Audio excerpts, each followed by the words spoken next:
Our town, Willow Creek, it was never just a place on a map to me. It was woven into my very DNA, a tapestry of old brick, whispering oak trees, and the faint, sweet scent of honeysuckle that always hung in the air near the old mill pond. I grew up tracing the weathered carvings on the town square's gazebo, a landmark that had stood firm for over a century, a silent witness to generations of picnics, protests, and whispered first kisses.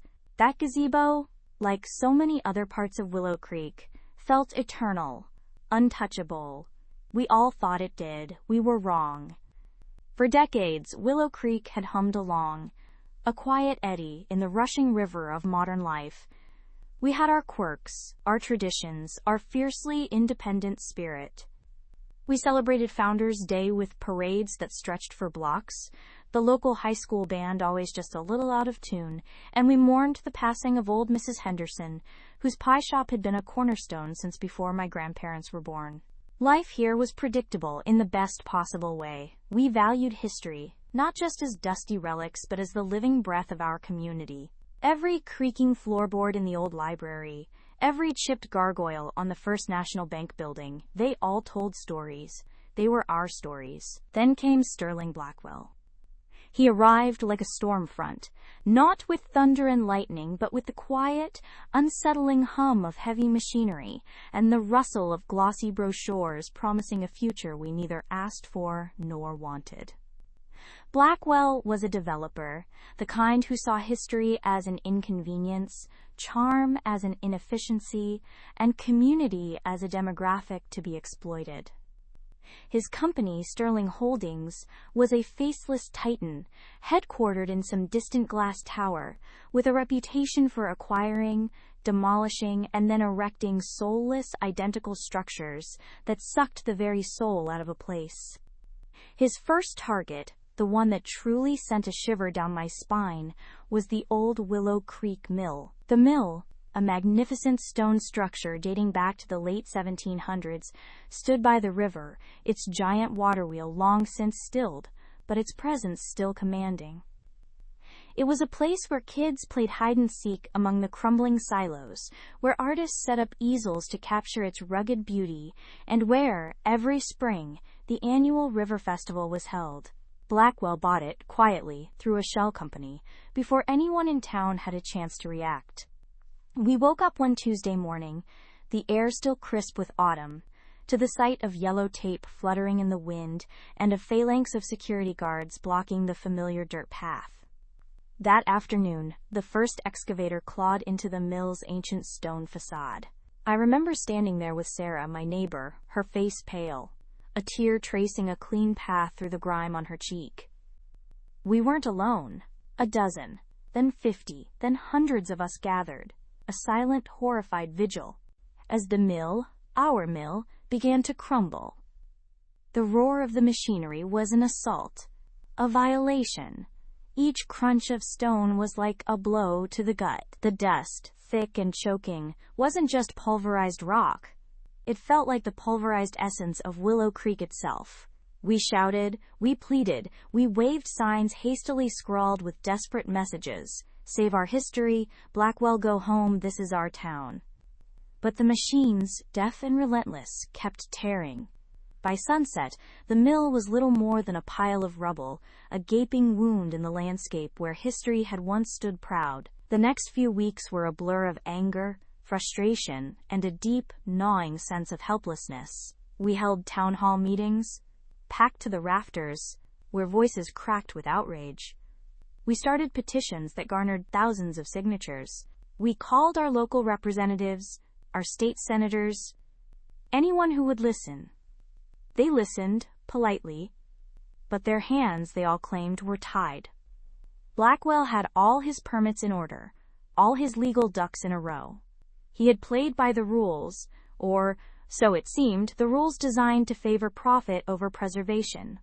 He even sent a slick PR representative to one of our meetings, a woman with a practiced smile and eyes that held no warmth, who spoke in soothing tones about progress, revitalization, and the economic benefits of Sterling Holdings' vision for a modern Willow Creek. Her words felt like poison, each one designed to dismiss our heritage as mere sentimentality. The demolition of the mill was just the beginning. Blackwell's appetite for our town's soul was insatiable. Next came the old Willow Creek Library, a charming Victorian building with stained glass windows and a scent of old books that was as comforting as a warm blanket. He planned to replace it with a generic strip mall. Then the First National Bank building, an architectural gem from the 1920s, slated for a high-rise condominium complex. Each announcement was a fresh stab, each demolition a deeper cut. Our protests grew larger, more desperate, but they were always met with the same impenetrable wall of legal documents and corporate indifference. We were shouting into the wind, and Blackwell, from his distant, sterile office, simply turned up the volume on his demolition crews. The despair was palpable. People started to lose hope. Some even began to grudgingly accept the inevitable, whispering about the need for progress, the irresistible march of time. But a core group of us, a stubborn, unyielding few, refused to give up. We couldn't.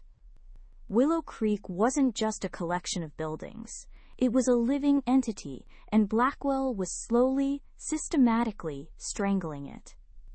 I remember sitting in my living room late one night, surrounded by newspaper clippings and legal notices, feeling utterly defeated. My coffee had long gone cold, and the only sound was the distant hum of the refrigerators. My gaze fell upon an old photograph of my great-grandparents standing proudly in front of the mill, their faces beaming. That image, that connection to the past, sparked something in me. This wasn't just about buildings. It was about memory, identity, and the very fabric of who we were. The idea, when it first flickered into existence, felt almost absurd. We couldn't beat him on the streets, and we couldn't beat him in the conventional legal arena. So what if we didn't play by his rules at all? What if we found a different game, one he didn't even know existed?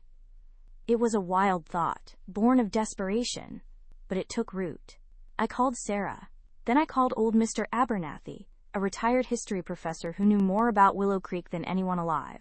Then I called Maria, a sharp, no-nonsense lawyer who had moved back to town after a successful career in the city, mostly to escape the very kind of development Blackwell represented. Our first clandestine meeting took place in the back room of the old diner, after closing hours. The air was thick with the smell of stale coffee and fried onions, a comforting scent that grounded us. Sarah, always the pragmatist, brought a stack of zoning maps and building codes, her brow furrowed in concentration.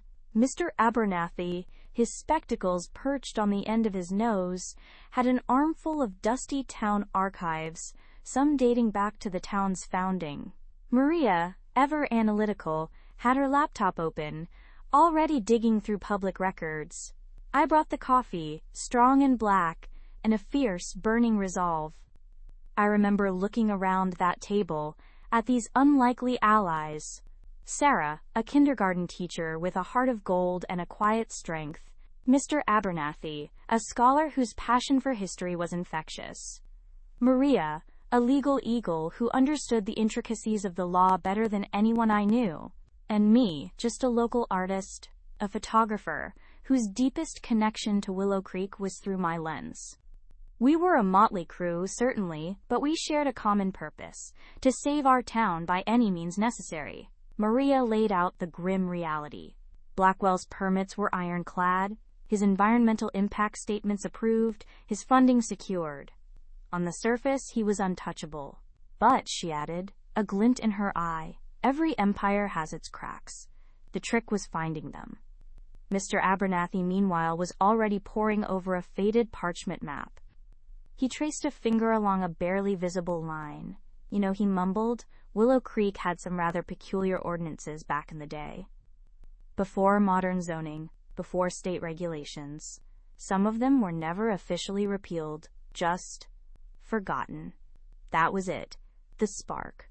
Forgotten ordinances, obscure zoning laws, legal loopholes. It sounded like something out of a movie, a long shot. But it was the only shot we had. We divided the labor. Mr. Abernathy became our historical detective, sifting through hundreds of years of town records, council minutes, and dusty legal tomes. Sarah, with her meticulous organizational skills, took on the task of cross-referencing his findings with current zoning maps and development plans. Maria, of course, was our legal strategist, interpreting the arcane language of old statutes and identifying potential vulnerabilities. My role, initially, was to document everything, to be the eyes and ears, and to rally broader community support when we had something concrete to present. The investigation was painstaking, often frustrating work. Days bled into weeks, weeks into months. We spent countless hours in the musty archives of the town hall, squinting at microfiche, deciphering handwritten entries in ledgers that smelled of age and forgotten ink. We learned about Willow Creek's forgotten past, its original charter limitations, strange easements granted to long-dead families, even an old stipulation regarding the exact shade of paint allowed on any commercial building facing the town square. Most of it was useless, interesting historical trivia, but nothing that could stop a bulldozer. Then, one rainy Tuesday, Mr. Abernathy let out a triumphant gasp. He had been hunched over a heavy, leather-bound volume, a record of town council meetings from the 1890s. Here, he announced, his voice trembling with excitement, a specific clause. It pertained to structures built on land that had once been part of the original Willow Creek Common. A small, almost insignificant paragraph, buried deep within a lengthy debate about livestock grazing rights. It stated, quite clearly, that any new commercial construction on such land must, repeat must, incorporate a publicly accessible green space of a specified minimum size, and that said green space must include, I kid you not, a functioning water feature, specifically a fountain, powered by a natural spring if available. We stared at him, dumbfounded. A fountain? A natural spring? It seemed almost too absurd to be true, but Maria, already typing furiously on her laptop, confirmed it. The old Willow Creek Common had been parceled off over the centuries, but some of Blackwell's newly acquired properties, including the site of the demolished library and the planned high-rise, fell squarely within its original boundaries. And there, on a detailed topographical map Mr. Abernathy had unearthed, was a faint blue line indicating an underground spring that ran directly beneath the library site. This was it. Our first crack. Blackwell's plans for the strip mall and the high-rise made no mention of a public green space or a fountain, let alone one powered by a natural spring. He had gone through all the modern zoning checks, but this ancient, forgotten ordinance had slipped through the cracks. It was a tiny thread, but it was a thread we could pull. While Maria began crafting a legal challenge based on this discovery, another arm of our investigation was taking shape. Sarah, with her quiet determination, had been poring over Blackwell's financial disclosures, the publicly available ones, looking for anything, any anomaly, however small. She wasn't a financial expert, but she had an uncanny knack for spotting patterns. She noticed a series of increasingly complex transactions involving various limited liability companies, all linked back to Sterling Holdings, but with names that were just slightly off, almost designed to obscure ownership. She presented her findings to us one evening, her notes meticulously organized. It was like a spiderweb, she explained, pointing to a diagram she had drawn. Blackwell owned Sterling Holdings, obviously, but Sterling Holdings seemed to own a dozen other smaller companies, which in turn owned other companies. And some of these companies, she discovered, had overlapping board members, some of whom were also listed as executives in other, seemingly unrelated development firms. It was a labyrinth, designed to confuse, to hide assets, and perhaps to hide liabilities. Maria's eyes lit up. This, she said, is how developers often insulate themselves from risk. They create layers of companies. If one project goes south, or one entity gets sued, the damage is contained. But sometimes, she mused, these structures can be too complex, too thinly spread. It can create financial vulnerabilities, particularly if a project hits unexpected delays or cost overruns. It takes a lot of capital to keep all those plates spinning. Our strategy began to crystallize. We would hit Blackwell on two fronts: the obscure zoning laws to create delays and legal headaches, and a deep dive into his financial architecture to expose any weaknesses. The goal wasn't just to stop his current projects, it was to make Willow Creek so unprofitable, so difficult, that he would cut his losses and leave. And, if we were truly lucky, to expose him for the predatory developer he was, ruining his carefully cultivated reputation. The first step was the Fountain Ordinance. Maria filed an injunction, quietly at first, challenging the building permits for the library site. The town council, initially dismissive, was forced to acknowledge the validity of the old ordinance once Maria presented her airtight case, complete with Mr. Abernathy's meticulously sourced documentation. The initial reaction from Blackwell's local representatives was one of incredulity, then thinly veiled contempt. They dismissed it as an archaic technicality, a desperate attempt by a few sentimental locals. But the injunction held. The construction on the library site, which had just begun to break ground, was halted. That first victory, small as it was, sent a jolt of electricity through our group and, more importantly, through the wider community. People who had resigned themselves to Blackwell's reign suddenly saw a flicker of hope. The news spread like wildfire. The Willow Creek Gazette, which had previously reported Blackwell's progress as an inevitable march of progress, now ran a front-page story with the headline, "Ancient Ordinance Halts Blackwell Project." The tone was cautious, but the implication was clear. The local Goliath might not be so invincible after all. Blackwell's response was swift and predictable. He dispatched his top legal team, expensive suits who flew in on private jets, to overwhelm the town's small legal department and dismiss our claims. They called our injunction frivolous, an abuse of the legal system. They threatened to sue the town for damages, for lost revenue, for every conceivable delay. The town council, intimidated, started to waver. But Maria, standing firm, pushed back. She reminded them of their duty to uphold Knott's town ordinances, not just the convenient ones.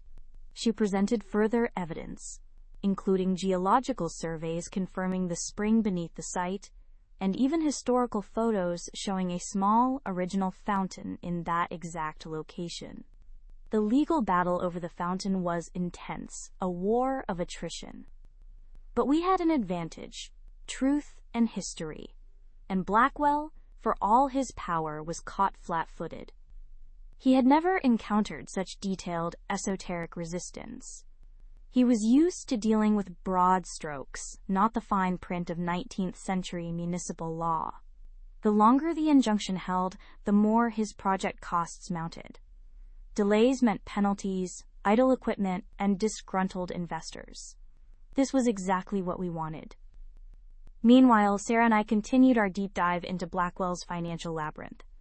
We started with the publicly accessible records, but we needed more. We needed to understand the true health of Sterling Holdings, not just the polished facade they presented. I remembered a former employee of Sterling Holdings, a junior accountant named David, who had left the company a few months prior, reportedly disillusioned. I had met him briefly at a town function, and he seemed like a decent, if somewhat timid young man. It was a long shot, but I decided to reach out. I found David working at a small accounting firm in a neighboring town. He was hesitant at first, visibly nervous when I mentioned Sterling Holdings. He spoke in hushed tones about their aggressive tactics, their cut corners, and a corporate culture that valued profit above all else. He admitted he had seen things that troubled him, but he was afraid to speak out. He had signed a non-disclosure agreement, after all, and Blackwell was known for his vindictiveness. I didn't press him immediately. Instead, I shared our story: the destruction of the mill, the fight for the library, the community's desperation. I showed him photographs of the beautiful buildings Blackwell had torn down, and the artist renderings of the sterile boxes he planned to erect. I spoke about the spirit of Willow Creek, the history we were fighting to protect. Slowly, I saw a shift in his eyes, a flicker of indignation. He cared about numbers, yes, but he also had a conscience. He couldn't directly give us information, he stressed that repeatedly. But he could, perhaps, point us in the right direction. He could suggest what public documents to scrutinize, what specific filings might reveal more than they intended. He mentioned a particular type of bond offering Sterling Holdings had used for several projects, a complex financial instrument that, if not managed perfectly, could unravel quickly under pressure. He also hinted at a pattern of leveraging one project's success to finance another, creating a house of cards that could collapse